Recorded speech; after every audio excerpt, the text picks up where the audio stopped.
A infância foi a melhor possível. Os assuntos de homem para homem, que a gente chamava, eram todos respondidos aqui no terraço com o papai. Meu pai era um homem de presença marcada por uma capacidade de julgamento com isenção excepcional. É muito difícil o pai ter essa capacidade de isenção em relação aos filhos. E ele tinha. Quer dizer, os filhos, quando erravam, quando não estavam corretos na sua postura, na sua educação, na sua forma de vida e tal, ele dizia, criticava, mas era companheiro. Na minha juventude, Serrava Velho, né? Naquele tempo teve Serra Velho tradicional, né? E no primeiro ano que foi proibido Serra Velho, eu fui preso Serrano Velho. E nessa prisão, foi muita gente presa, até todo mundo, primeiro ano, todo mundo Serrava Velho. Aí quando eu cheguei na delegacia, o cara perguntou meu nome, o cara era amigo, conhecia papai. Aí você é o quê? Eu digo que sou filho de Paulo Cavalcante. Ele disse, não, vai-se embora, deixa pra lá, não sei o quê. Aí me liberou. E eu cheguei todo satisfeito, porque era filho de Paulo Cavalcante, e todo mundo ficou preso e eu não fiquei. Aí ele me botou 3 dias preso em casa, no quarto, sem sair. Fechado mesmo, não foi dentro de casa não, foi no quarto fechado, só saía para ir no banheiro e a comida era tudo no quarto, 3 dias. Isso você pode ter usado meu nome, mas prisão você vai ter. Ele vivia em eterno estado de alerta. Ele não esperava que os amigos pedissem alguma coisa. Ele como que adivinhava o que os amigos queriam. E na medida do possível, ou até, ele não dizia na medida do possível, ele dizia na medida do preciso, eu ajudo as pessoas. Um homem que tinha as preocupações sociais que ele teve em 1930 e tanto, quando ele foi trabalhar na Inspetoria de Obras contra as Secas, no sertão de Pernambuco, e que voltou muito marcado com o quadro de miséria e com a inabilidade, a incompetência, o desprezo que o governo dava, então, àquela situação. Um homem que se preocupou tanto com o outro, um homem que se preocupou tanto com o humano, não podia ser aquela pessoa que se dizia fria, ateísta, indiferente a tudo, não era. A mãe dele era irmã do meu pai. E então, meu pai era engenheiro prático e trabalhou nas obras contra as secas. Aí, a minha tia disse assim, Otoniel, vê se arranja um emprego para Paulo lá. Ele está sem fazer nada, não tá podendo estudar e está com 16, 17 anos. Aí Paulo levou para lá. Desde o dia em que parte para Salgueiro, a serviço da Inspetoria Federal de Obras contra as Secas, em 1932, a vida de Paulo Cavalcante se transforma. Do encontro com o flagelo da seca, nasce a indignação diante da fome, da doença e da morte. Testemunhei esse espetáculo de ver gente morrer de fome na minha cara. Eu nunca tinha visto gente morrer de fome. Dos 11 filhos, era talvez o único que ia à missa todo domingo. De repente eu vi que só rezar na vida não resolvia os problemas do homem. Era preciso fazer alguma coisa. Eu achava que a reza era uma atitude assim, mais beata, mais passiva, transferir para outra, no caso os deuses, a solução dos problemas da terra.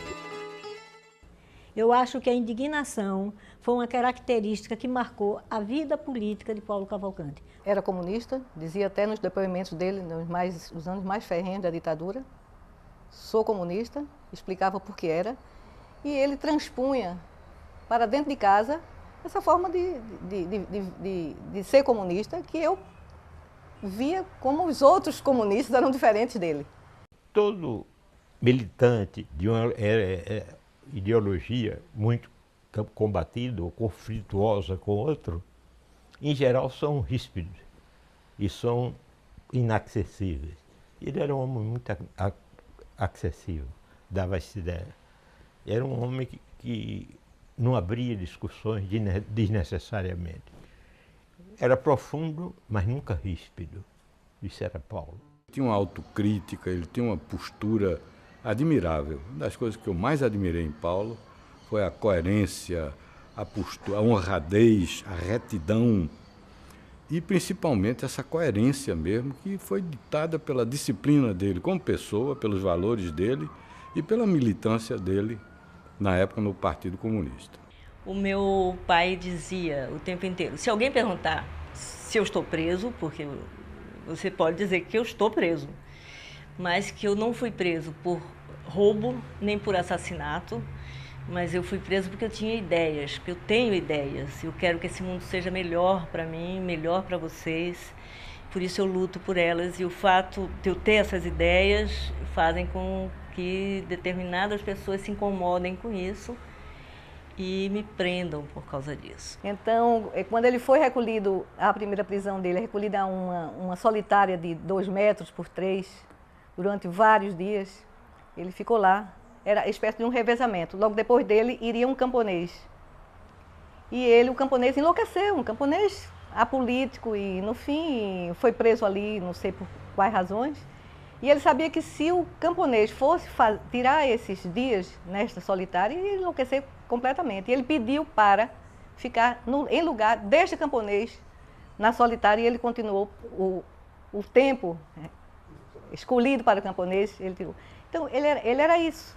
E um homem sempre com objetivos. Ele dizia, o importante é não perder a perspectiva. Eu acho que o que o fez enfrentar o que ele enfrentou, né, prisões críticas, foi que Paulo era, sem dúvida nenhuma, porque merecidamente era assim, Paulo era um homem muito amado pelos amigos, por todos. Em 78 e 80, lança os primeiros volumes de memórias.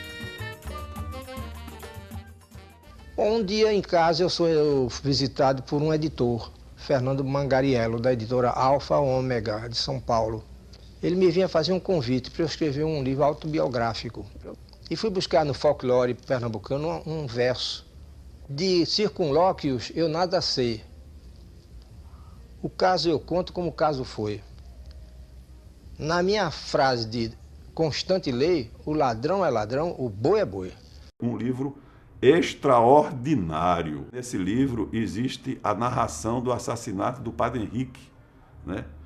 E os desdobramentos do processo. E ele cita nomes, né? Cita nomes de juízes, cita nome de pessoas, possivelmente os assassinos, enfim.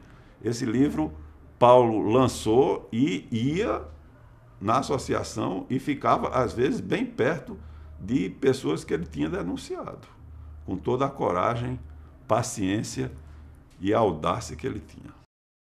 Depois desse livro, os que ainda tinham dúvidas sobre violação de direitos humanos só iam ter dúvidas se quisessem ter.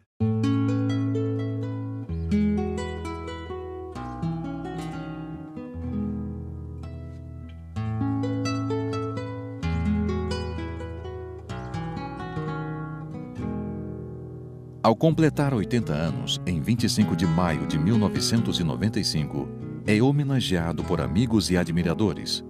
6 dias depois, Pernambuco se despede do grande escritor e militante político Paulo Cavalcanti. Quando Arraes disse assim, parafraseando Unamuno, não é? Eu tenho 2 mãos e a consciência do mundo, Paulo tinha a consciência do mundo e ele, o corpo dele, não era só as mãos. E foi por isso que ele gastou o corpo e principalmente o órgão que ele mais usou, que foi o coração. Na véspera dele morrer, eu cheguei ao hospital para pernoitar com ele e eu ouvi do corredor ele cantar uma música do filme Luz da Ribalta, de Chaplin. E eu vi perfeitamente a voz dele dizendo: vidas que se acabam a sorrir, luzes que se apagam, nada mais. Eu entrei no quarto e eu disse: papai, você está cantando? Ele disse: é Chaplin, né? Então, enfim, foi coerente até a morte. Paulo não podia morrer de mais nada. Ele morreu do coração, por uso. Uso mesmo, de verdade. Então o médico um dia disse: você precisa mudar de vida, essas coisas matam você do coração.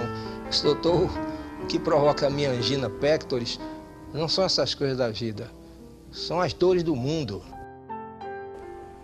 Pronto, essa é a imagem de Paulo, que eu acho que era a melhor imagem dele. Por isso que eu estou aqui ainda viva, contando a história. Com 91 anos.